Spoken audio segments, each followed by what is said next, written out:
تمام تعریفیں حمد و ثنا اللہ تبارک و تعالیٰ کے لیے، درود و سلام نبی اکرم نور مجسم شفیع معظم احمد مجتبی جناب حضرت محمد مصطفیٰ صلی اللہ تعالی علیہ وسلم کی ذات والا صفات کے لیے حمد و صلات کے بعد اللہ کریم نے قرآن مجید فرقان حمید کے دوسرے پارے کے اندر ارشاد فرمایا کہ والذین آمنوا اشد حبا للہ، فرمایا وہ لوگ جو ایمان لائے وہ اپنے رب سے شدید محبت کرتے ہیں، اپنے مالک سے، اپنے رازق سے، اپنے خالق سے ان کا محبت کا رشتہ ہے اور وہ شدید پیار کرتے ہیں۔ دوسری جانب نبی پاک صلی اللہ تعالی علیہ وسلم نے فرمایا، بخاری مسلم میں معروف اور مشہور اور امت کی جان ہے وہ حدیث کہ سرکار نے فرمایا کہ تم میں سے کوئی اس وقت تک مومن ہی نہیں ہو سکتا جب تک اپنی ہر چیز سے بڑھ کر مجھ سے پیار نہ کرے۔ اللہ سے بھی محبت کرنی ہے اور اللہ کے رسول سے بھی محبت کرنی ہے۔ محبت اسلام جو ہے یہ محبت کا دین ہے، محبت جو ہوتی ہے یہ پورے عالم کو فتح کر دیتی ہے۔ محبت فاتح عالم ہوتی ہے۔ نفرت سے آپ کوئی کامیابی حاصل نہیں کر سکتے۔ محبت ایک ایسی چیز کا نام ہے جو آپ کو دنیا اور آخرت کی تمام کامیابیاں دے دیتی ہے۔ مومن جو ہوتا ہے نا، مومن، اس کا خمیر ہی محبت سے بنایا گیا ہے۔ مشکات میں حدیث ہے، نبی پاک علیہ السلام نے فرمایا قال المؤمن معلف، فرمایا یہ جو مومن ہوتا ہے نا یہ محبت والا ہوتا ہے۔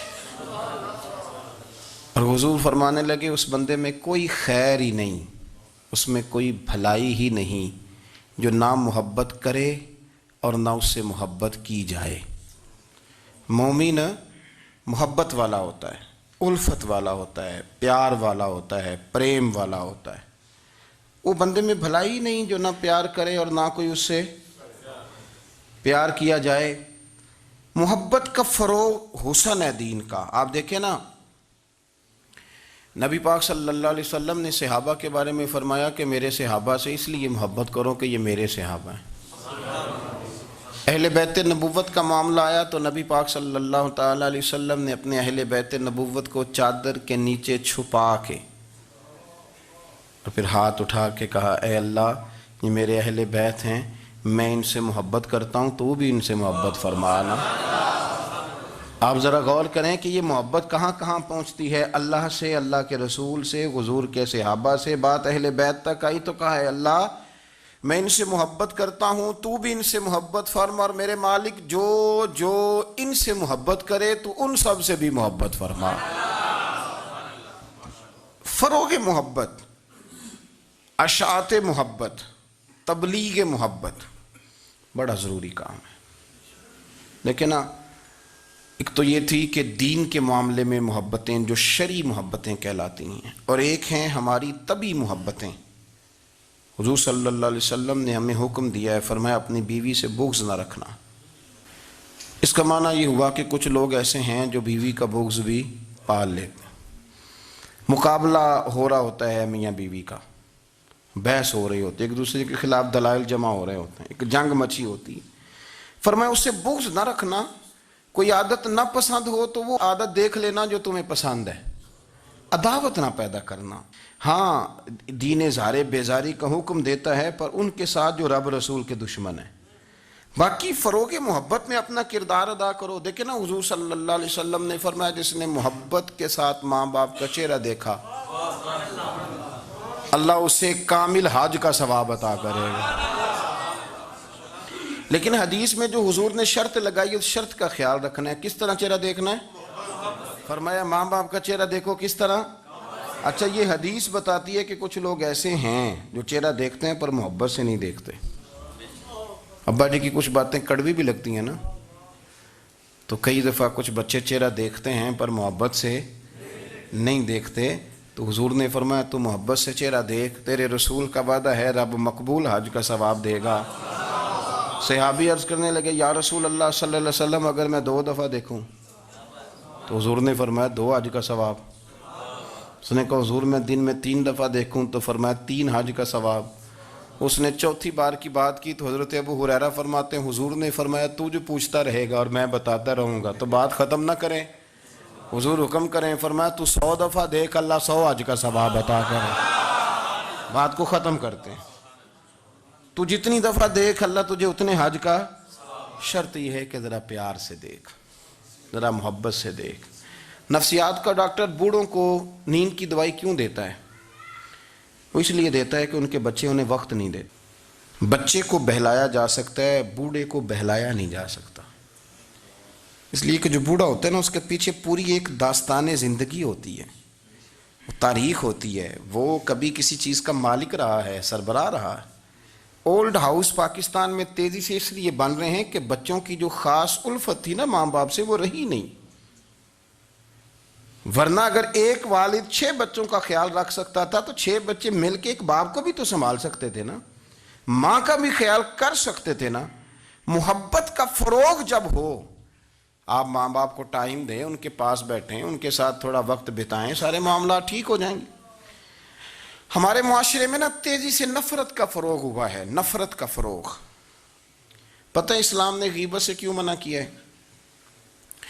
غیبت کا معنی یہ نہیں ہے کہ کسی بندے میں کوئی عیب نہیں پایا جاتا تھا تو آپ نے وہ بیان کر دیا، یہ غیبت نہیں، یہ تو بہتان ہے۔ کسی میں کوئی عیب نہ پایا جائے تو وہ بیان کرنا وہ غیبت نہیں، وہ تو بہتان ہے۔ غیبت کی تفصیل یہ ہے، تشریح یہ ہے، غیبت کی تعریف یہ ہے کہ کسی میں کوئی عیب پایا جاتا تھا، آپ نے وہ اس کی غیر موجودگی میں ڈسکس کیا تو اس کا نام غیبت ہے۔ وہ عیب تھا، آپ سچ ہی بول رہے تھے، آپ ٹھیک کہہ رہے تھے، عیب واقعی تھا، پر اسلام اس کو پسند نہیں کرتا۔ اسلام کہتا ہے کہ اگر تو سمجھتا تھا یہ عیب ہے تو جا کے اس کی تبلیغ کر، اس کو بتا، اس کو کہہ میاں یہ غلطی چھوڑ دے، تو نے ڈسکس کیوں کیا؟ آپ کسی شخص کے پاس بیٹھیں اور کسی دوسرے آدمی کی تعریف کریں، آپ کہیں کہ بڑا اچھا ہے، بڑا بامروت ہے، مہمان نواز ہے، با اخلاق ہے، وعدے کو وفا کرنے والا ہے، دیانتدار ہے، سچ بولتا ہے، آپ تعریفیں کریں۔ آپ کسی کے سامنے تعریف کریں گے نا تو بندہ کہے گا یار کسی دن ملاقات تو کرا، اور جب وہ ملے گا تو اس کی آنکھوں کے اندر ایک خاص کشش ہوگی، پیار ہوگا، ملنے کو جی چاہے گا، ایک خاص راحت ہوگی۔ یہ کب ہوگا؟ جب آپ نے کسی کی تعریف کر دی۔ لیکن اگر آپ کسی کی غیبت کریں گے، کسی کے بارے میں کہیں گے بڑا غلط ہے جی، لوٹ لیتا ہے جی، چور ہے جی، فاسق ہے جی، تو بندہ اگر کبھی مل بھی گیا تو اس سے سلام لینے کو دل۔ ہم نے پتہ کیا کیا ہے؟ تیزی کے ساتھ فروغ پایا ہے ہمارے ہاں نفرت کا ماحول، تیزی کے ساتھ فروغ پایا ہے ہم نے نا، تیزی سے۔ آپ کھول لیں، کوئی یوٹیوب کھول لیں، کوئی ایسا چینل کھول لیں، بس لڑائی ہے، فلانا فلانے سے لڑ رہا ہے، فلانا۔ مذہبی لوگوں کی میں منت کرتا ہوں کہ خدا را دین کو اس طرح کا ماحول تو نہ آپ دیں کہ لوگ کہیں کہ ان میں کوئی شے ہے ہی نہیں، فلانا فلانے کا جواب دے رہا ہے، فلانا فلانے کا، اور بازاری زبان استعمال کی جا رہی ہے۔ اور ٹھیک ہے، مسلمات جو طے تھے لوگوں نے تو ان کو بھی چھیڑنا شروع کر دیا، اور تضحیق کی جاتی ہے، لفظ اس طرح کے اختیار کیے جاتے ہیں جو ویسے ہی وزادار آدمی بولنا پسند نہیں کرتے۔ کیا آپ اپنی شکل دکھا رہے ہیں کفر کو کہ یہاں نفرت ہی نفرت ہے، اور وہ باتیں جن کو بالکل چھیڑنا نہیں چاہیے تھا ان پر بھی آپ کلام کرتے ہیں۔ آپ نے کوئی چیز نہیں چھوڑی، اس پر آپ نے بحث نہ کی ہو، الجھایا نہ ہو، میلہ لگا دیا، اللہ جانے کوئی کیا بول رہا ہے۔ دعوت دین کون دے گا؟ پیغام حق کون سنائے گا؟ فلانا فلانے کا جواب دے رہا ہے، اور پھر وہ دوسرے کا جواب دے رہا ہے، تیسرا تیسرے پہ تبصرہ کر رہا ہے، چوتھا پانچویں پہ تبصرہ کر رہا ہے۔ یہ کب تک بات ایسے چلے گی؟ یہی حال سیاسی لوگوں کا ہے۔ میرے ملک کا جو نوجوان اب بڑا ہو رہا ہے نا، میں بڑی ذمہ داری سے بتا رہا ہوں، وہ جیسے ہی بڑا ہوتا ہے تو وہ سمجھتا ہے میں ڈاکوؤں کے ملک میں پیدا ہوا ہوں۔ وہ سمجھتا ہے یہ شاید چوروں کی دھرتی ہے، وہ سمجھتا ہے شاید یہاں سب دھوکے باز ہیں۔ ہم اس طرح سے نچوڑ کے لوگوں کے دلوں میں نفرت بھری ہے، نچوڑ کے، کہ لوگ سمجھنے لگے ہیں اس ملک میں تو کوئی بندہ دیانتدار ہے ہی نہیں، کوئی بندہ اچھا ہے ہی نہیں، کوئی بندہ نیک ہے ہی نہیں۔ مذاق اڑاتے ایک صاحب میرے پاس آئے ہوئے تھے، کہنے لگے پیر صاحب 11 سال ہو گئے پولیس کی نوکری کرتا ہوں، 1 روپیہ رشوت نہیں لی۔ وہ چلا گیا، میں نے اسے تھپکی دی تو وہ نکلا ہے، تو ایک بندہ کہنے لگا سب انہیں جو ہوتے نہیں نہ سکتا۔ میں نے کہا یار تو منشی ہے اللہ کی رحمت کا، یہ میرے رسول اللہ کا دین ہے اور قیامت تک لوگ اس پر عمل کریں گے۔ اس نے 11 سال کا ہے، وہ 40 سال بھی کہتا تو میں ماننے کو تیار ہوں۔ کیوں کچھی باتیں کرتے ہیں؟ آپ نے تو تباہی کر دی، کوئی بندہ ٹھیک نہیں بچا۔ ایسے میلہ لگا ہوا ہے، اس دھرتی کو آپ برا کہتے ہیں، اس کو چوروں کی اور ڈکیت کی اور فراڈ لوگوں کی آپ دھرتی کہتے ہیں؟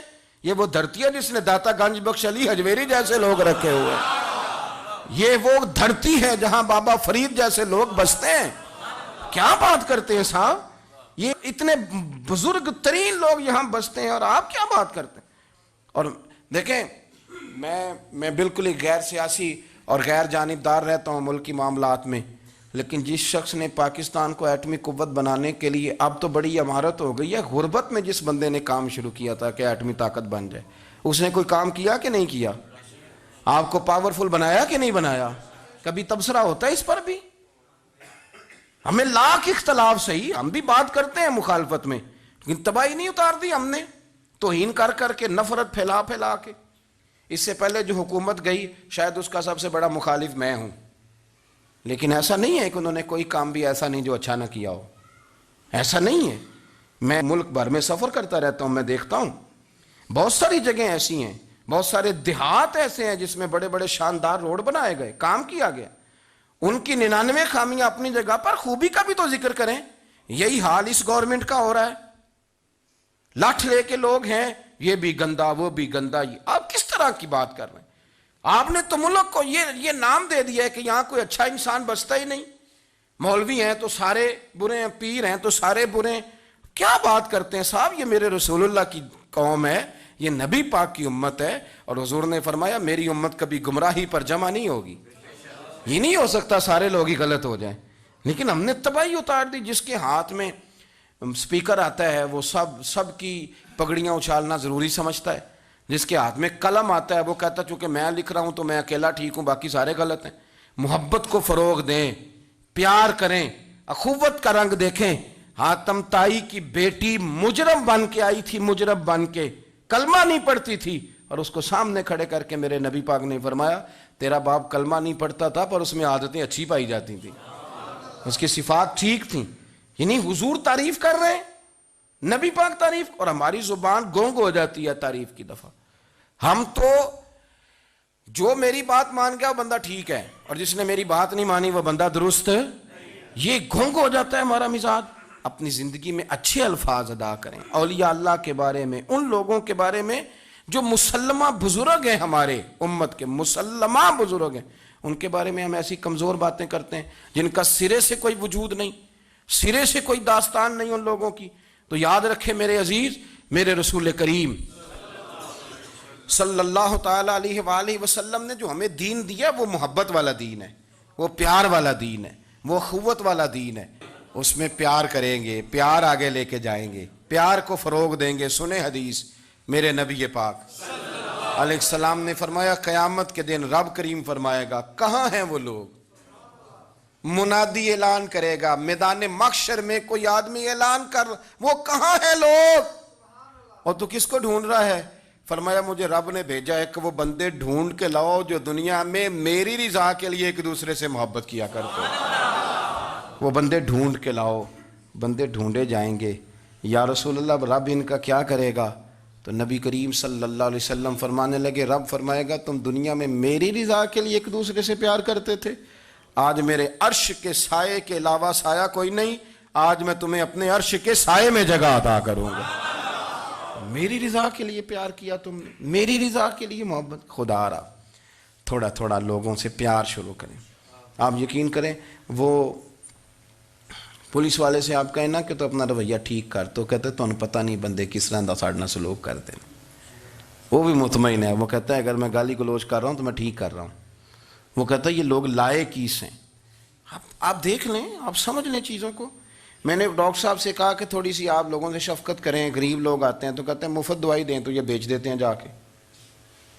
ہر شخص نے ایک دوسرے کے خلاف کہانی بنا لی، نفرت کے لیے کوئی نہ کوئی پلان کر لیا.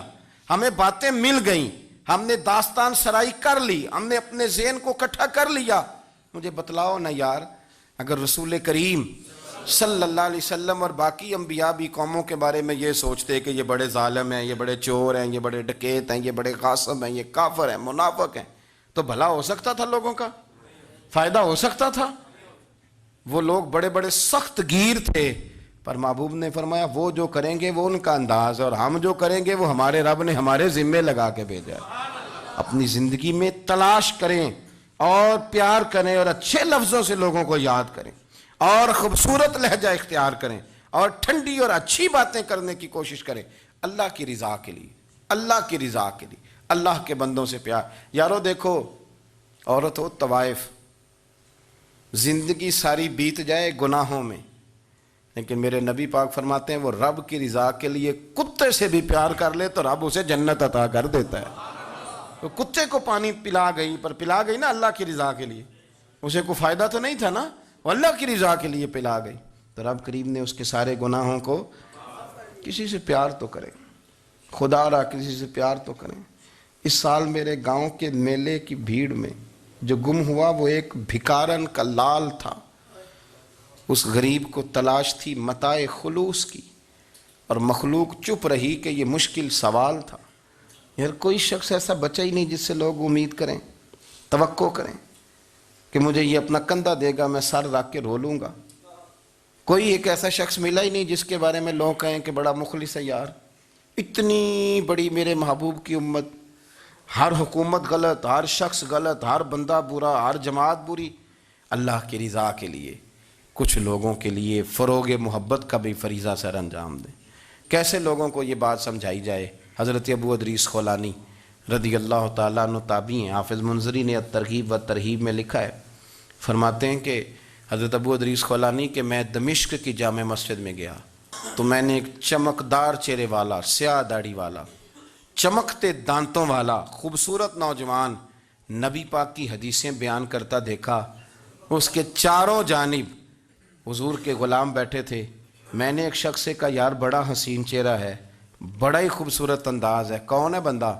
انہوں نے کہا آپ نہیں جانتے، یہ صحابی رسول حضرت معاذ ابن جبل ہے رضی اللہ تعالی عنہ. حضرت معاذ ابن جبل کا انتقال بھی کوئی 40 سال کی عمر سے پہلے ہو گیا تھا، لیکن ان پر حضور کا اعتماد اتنا تھا کہ حضور نے اپنی حیات ظاہرہ میں گورنر بنایا انہیں صوبے. چمکدار دانت، حدیثیں بیان کر رہے ہیں. حضرت ابو ادریس خولانی رضی اللہ تعالیٰ عنہ کہتے ہیں رش بڑا تھا. میرے دل میں خواہش ہوئی کہ آج تو لوگ زیادہ ہیں، کل آؤں گا ملاقات کروں گا. کہتے ہیں اگلے دن میں اپنی طرف سے سب سے پہلے گیا، پر حضرت معاذ ابن جبل تو مجھ سے پہلے مسجد میں موجود تھے اور وہ نفل پڑھ رہے تھے، اللہ اللہ کر رہے تھے. تو میں نے ان کے ساتھ سلام لی. فرمانے لگے کیسے آئے ہو؟ تو میں نے کہا حضور کل آپ کو دیکھا ہے، آپ کی باتیں سنی ہیں، تو گویا آپ کا تو چہرہ ساری رات میری آنکھوں کے سامنے رہا، تو میں تو سویرے زیارت کی غرض سے حاضر ہوا ہوں. اللہ کی رضا کے لیے مجھے آپ اچھے لگیں، اللہ کی رضا کے لیے. کوئی بندہ ایسا بھی تو ہو نا، کوئی غریب، کوئی مسکین، کوئی عالم، کوئی صوفی، کوئی درویش، کوئی ذاتی تعلق نہ ہو. تعلق کیا ہو؟ اللہ کی رضا. آپ مجھے اچھے لگیں. حضرت سیدنا معاذ ابن جبل فرمانے لگے واقعی ایسا ہی ہے؟ عرض کی حضور بالکل ایسا ہی ہے. تو فرماتے میں نے چادر لی ہوئی تھی، حضرت معاذ ابن جبل نے میری چادر کو پکڑ کے کھینچا، فرمایا پکی بات کر یار. میں نے کہا حضور پکی کر رہا ہوں. تو فرمانے لگے سن، پھر میں نے نبی کریم سے سنا ہے، رسول کریم علیہ السلام نے فرمایا جو دو بندے رب کی رضا کے لیے پیار کرتے آپس میں، اللہ ان دونوں سے محبت فرماتا ہے. سن پھر اس کو یاد رکھنا، اللہ ان دونوں سے محبت کرتا ہے. حضرت ابو ادریس خولانی سے کوئی پوچھتا تھا نا کہ دنیا میں جانا ہے تو سرمایہ کیا ہے، تو فرماتے تھے یہ جو میں نے چادر لی ہوئی ہے نا، اس چادر کے اندر میرا وجود ہے، اور وجود کے اندر میرا دل ہے، اور دل کے اندر میں نے حضرت معاذ ابن جبل کو رکھا ہوا ہے. میں نے وہاں ان کا ٹھکانہ بنایا ہوا ہے، وہاں ان کا ٹھکانہ ہے۔ یہ دور ہی نکتہ چی ہے، کہیں چھپ کے بیٹھ جا، اور جس دل میں تو مکی ہے وہیں چھپ کے بیٹھ جا۔ اقبال کہتے ہیں جس دل میں تو مکی ہے وہیں چھپ کے بیٹھ جا۔ دوستو، رسول اللہ صلی اللہ علیہ وسلم کے غلاموں نے مالک کی رضا کے لیے لوگوں سے پیار، فروغ محبت میں کردار ادا کیا، اور بہترین کردار۔ آپ اپنی زندگی میں کچھ چیزیں ایسی بنائیں جن میں فقط اللہ کی رضا کے لیے محبت، خالق کی رضا کے لیے پیار، خالق کی رضا۔ آپ یقین کریں اگر تھوڑا تھوڑا کر کے ہم اس محبت کو فروغ دیں نا اپنے دلوں میں، تو بہت سارے بادل چھٹیں گے۔ ہم نے نا وہ تیزی سے دولت کو، لالچ کو، میں اکثر کہتا ہوں کہ میاں بیوی کا جو رشتہ ہوتا ہے نا، اس کو اللہ پاک نے نا قرآن پاک میں اپنی نشانیوں میں سے ایک نشانی قرار دیا ہے۔ ان دونوں کی وجہ سے گھر چلنا ہے، بچوں کی پرورش ہونی ہے، نظام زندگی۔ آپ گھر سکون کے لیے جاتے ہیں، اطمینان کے لیے۔ آپ اپنے گھر کے اندر جیسے بھی ہوں، آپ کہتے ہیں یہاں مجھے کوئی پریشانی، یہ میرا اپنا بیڈ ہے، اپنا بستر ہے۔ لیکن اگر اسی رشتے میں جب آپ بیج بوئیں تو سب سے پہلے دولت کا بوئیں۔ اگر لڑکے والے یہ لالچ کرتے ہیں نا لڑکی کیا لے کے آئے گی، تو لڑکی والوں کا بھی لالچ ہوتا ہے کہ لڑکا کماتا کیا ہے، ان کو بھی پتا ہوتا ہے کہ کتنے پیسے لاتا ہے، کیا کمائی ہے، کتنا کچھ جھاڑو پھیر لیتا ہے۔ آپ نے جب بنیاد یہ رکھی، مجھے دیانتداری سے بتانا کہ پورا نیک ہو، پورا شریف ہو، پورا پرہیزگار ہو، لیکن دولت صحیح نہ کماتا ہو تو رشتہ آسانی سے ہو جاتا ہے۔ وہ بس سارا کچھ ٹھیک ہے، صرف کمائی تھوڑی سی کم ہے، وہ مشکل سے گزارا ہوگا۔ وہ کہتے ہیں نہیں جی نہیں، بھوکے تو نہیں نہ مرنا۔ کیوں؟ ہم نے اس کے اندر جب دولت کو شامل کر لیا، آ گئی دولت، تب جس رشتے کی بنیادی دولت پہ ہوگی وہاں آپ وفا تلاش کریں گے، وہاں آپ خلوص تلاش کریں گے، وہاں ہم للہیت تلاش کریں گے۔ اللہ کرے ہو جائے، لیکن وہ ہمارے مائنڈ سیٹ میں یہ بات ہوتی ہے کہ یہ جو معاملہ ہے یہ گڑبڑ ہے۔ اگر رضا الہی مقصود ہو، اگر اللہ کی رضا مقصود ہو، حضرت فاطمہ بنت قیس ایک صحابیاں تھیں، انہیں طلاق ہو گئی، ان کے لیے دو رشتے آئے، ایک حضرت عبد الرحمن ابن عوف کا مالدار ترین آدمی تھے، اور ایک حضور کے غلام تھے، وہ بڑے غریب تھے، مسکین تھے۔ ان کے والدین کی خواہش تھی کہ عبد الرحمن ابن عوف سے شادی ہو جائے، وہ بھی تو بڑے نیک ہیں، پارسا ہیں، عشرہ مبشرہ ہیں۔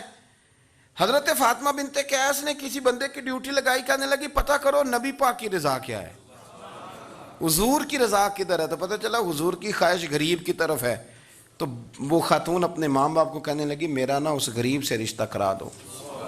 ہم نے کہا پتر، بیٹیوں کے بارے میں ماں باپ بڑے احساس ہوتے ہیں، ہم چاہتے ہیں کہ عبد الرحمن ابن عوف مالدار ہے تو وہ بھی تو نیک ہے نا، حضور نے دنیا میں جنت کی بشارت دی، اور ان کا بڑا اعزاز ہے، حضور نے ان کے پیچھے نماز پڑھی، بڑا مرتبہ بڑا مقام والا صحابی ہے، وہ تو غریب آدمی ہے، اور پھر حضور نے حکم تو نہیں نہ دیا، خواہش کا اظہار کیا ہے۔ اس بی بی کے جملے بڑے شاندار ہیں، کہنے لگی آپ مجھے اللہ کی رضا کے لیے نا میرے نبی کے حوالے کر دیں، مجھے امید ہے اللہ رسول مجھے کبھی ضائع نہیں فرمائیں گے، مجھے حوالے کریں رسول کائنات۔ چھوڑیں کو ضروری ہے دنیا داری ہر طرف دیکھنا، کہیں کوئی کام ایسا بھی تو ہو نا جو محبت کے زور پہ ہو، جو محبت کے لیے ہو۔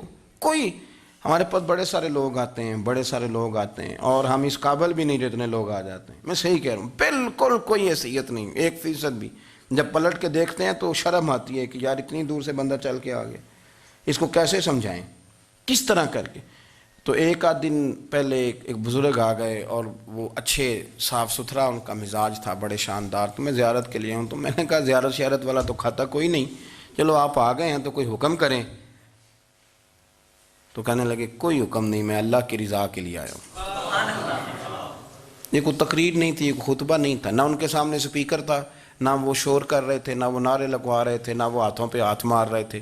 اور اس بندے نے کہا اللہ کی رضا کے لیے آیا ہوں، تو وہ بھی رو پڑے تو میں بھی رو پڑا، ختم ہو گئی بات۔ اب بات کو سمجھیں، یہ اتنا تگڑا رشتہ ہے نا یار۔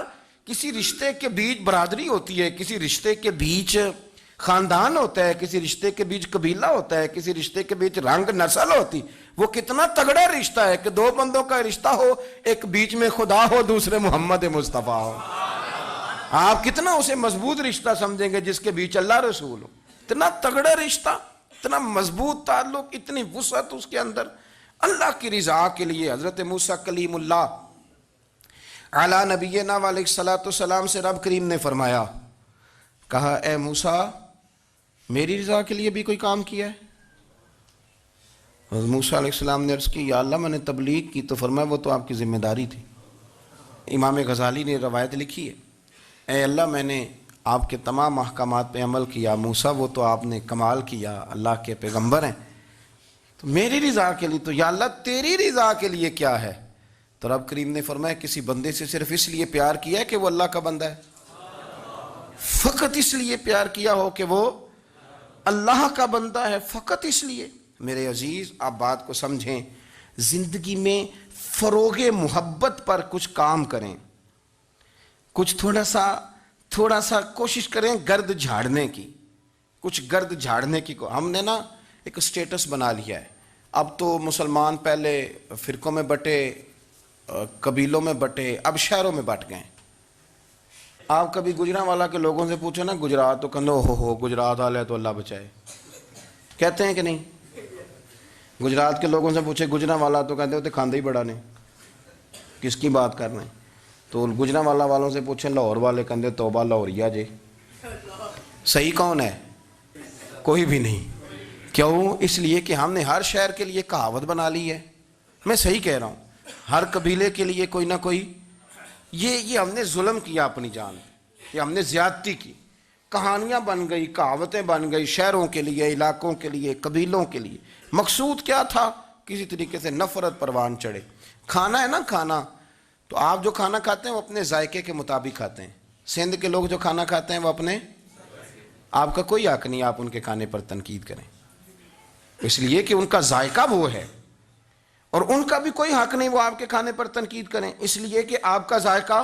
لیکن طنز کرتے ہیں، جو بات سمجھانا چاہتا ہوں وہ یہ ہے کہ ہم طنز کرتے ہیں، تنقید کرتے ہیں، تضحیک آمیز لہجہ ہمارا ہوتا ہے، اس لہجے کے اندر کمزوری ہوتی ہے، اس کے اندر اس طرح کی بناوٹ ہوتی ہے کہ محسوس ہوتا ہے کہ ہم سامنے والے کو بڑا نفرت کی نظر سے دیکھتے ہیں۔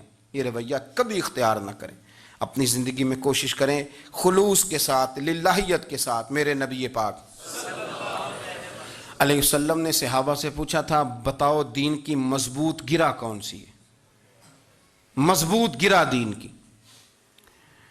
تو ایک صحابی نے کہا یا رسول اللہ نماز، پانچوں وقت مسلمان جمع ہوتے ہیں، ایک دوسرے کا حال احوال پوچھتے ہیں، تو اس گرہ میں مسلمان بندے رہتے ہیں۔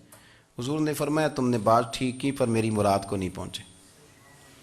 ایک صحابی نے عرض کی یا رسول اللہ صلی اللہ علیہ وسلم زکوٰۃ، امیر غریب کو زکوٰۃ دیتا ہے تو دونوں کا رشتہ مضبوط ہو جاتا ہے، تو یہ بہت بڑی گرہ ہے۔ تو حضور نے فرمایا بات تمہاری ٹھیک ہے پر تم میری مراد کو نہیں پہنچے۔ تو تیسرے نے عرض کی حضور حج،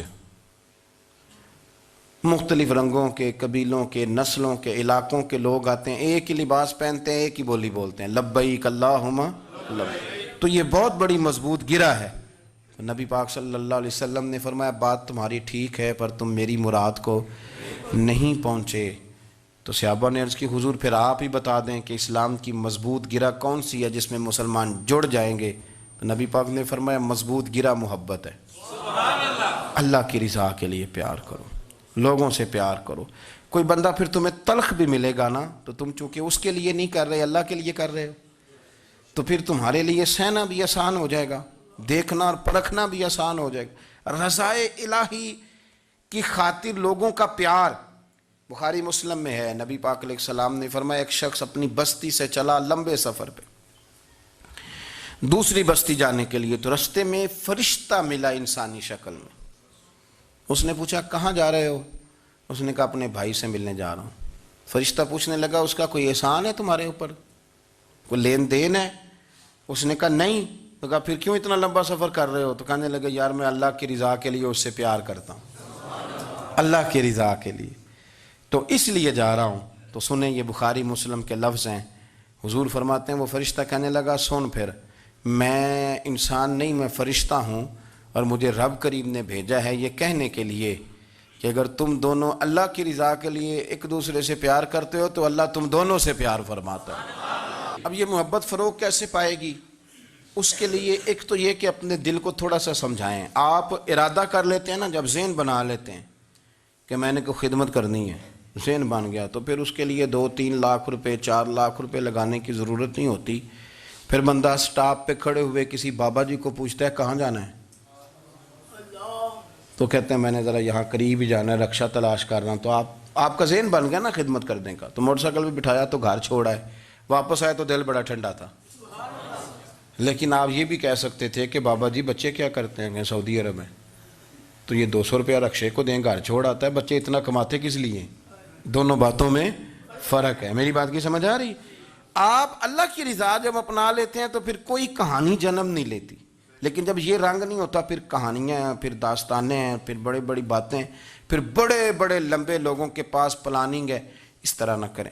پیار تقسیم. اور ایک تو یہ کہ خود اپنے دل میں اچھی سوچیں رکھیں. دوسرا یہ کہ لوگوں کو بھی کہیں. جب آپ کے سامنے لوگ بات کر رہے ہوتے ہیں نا، میرے سامنے ایک صاحب نے کہا کہ وہ ہمارے جو محلے کی مسجد ہے نا، اس کا خزانچی مولوی صاحب کے ساتھ مل کے 40 لاکھ روپیہ کھا گیا. میں نے اسے کہا یار بڑی پکی فگر یاد ہے تجھے، پورے 40 لاکھ ہی کھا گیا اور طے ہے. تو میں نے کہا کوئی اس کی دلیل؟ کہنے لگا جی وہ بڑے پیسے کھائے ہیں، سب کو پتہ ہے. میں نے کہا سب کو پتہ ہونا کام نہیں، اس پر باقاعدہ شرعی گواہ ہونے چاہیے. کہہ دیتے ہیں نا ہم. میں نے اسے کہا کہ چلو چھوڑو ساری باتیں، تم نے کتنے دیے تھے؟ کہنے لگا میں نے تو کوئی نہیں دیا. تو میں نے کہا اگر تو نے کو دیا تو چل میرے ساتھ، میں تیرے تو واپس کراؤں، اور اگر تم نے نہیں دیا تو پھر اللہ سے ڈر. اس لیے کہ بہتان بڑا سخت جرم ہے، صبح قیامت اس کا بڑا سخت حساب دینا پڑے. اللہ سے ڈر.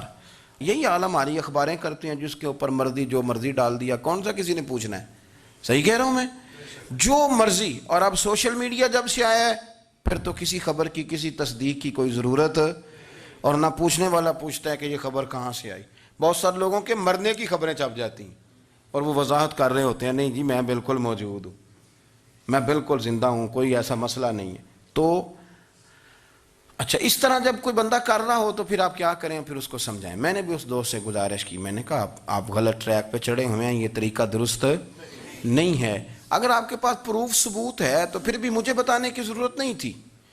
آپ وہ پروف ثبوت لے جاتے اور خزانچی اور امام صاحب سے ملتے، کہتے یہ 40 لاکھ روپیہ کدھر ہے؟ آپ کے پاس پیسے تھے، وہ مسجد کے ہیں، اس کو آپ لائیں، فلاں جگہ استعمال کیے ہیں کہ نہیں. ان کے پاس جاتے. دائیں بائیں کہانیاں چھیڑنا تو آپ اپنے لیے گناہ اکٹھا کر رہے ہیں. نبی پاک صلی اللہ علیہ وسلم کی حدیث سن لیں اور اس کو ہمیشہ یاد رکھنا ہے. آپ حضور نے فرمایا اگر تو نے کسی شخص کی ایسی جگہ توہین کی جہاں اس کی عزت بنی ہوئی تھی، تو نے کسی کو ایسی جگہ رسوا کر دیا جہاں اس کی عزت، کسی نے آپ کے سامنے آ کے کسی آدمی کی تعریف کی تو نہیں تمہیں نہیں پتا میں بتاتا ہوں. حضور فرمانے لگے اگر تم نے کسی شخص کی ایسی جگہ توہین کی جہاں اس کی عزت بنی ہوئی تھی تو رب بھی تمہیں اس جگہ رسوا کرے گا جہاں تمہاری عزت بنی ہوئی ہو. اللہ کی رضا کے لیے ایک تو خود پیار کریں، دوسرا لوگوں کو بھی سمجھائیں، قائل کریں کہ یار یہ انداز درست نہیں ہے، تجھے تحقیق نہیں پوری بات کی، تو تحقیق کر. دعا کرتا ہوں اللہ میرے ملک کو، میرے وطن کو، امت مسلمہ کو محبت، پیار اور خلوص کی توفیق عطا فرما دے. دے کے حضور آکھن منگتے دی خیر ہووے، دے کے حضور آکھن منگتے دی خیر ہووے، منگتا کبے سخی دے، منگتا کبے سخی دے، بوہے دی خیر ہووے، دے کے حضور آکھن منگتے دی خیر ہووے، دے کے حضور آکھن. اور جنت بڑی جگہ لگیا جڑی جگہ تے، جنت بڑی جگہ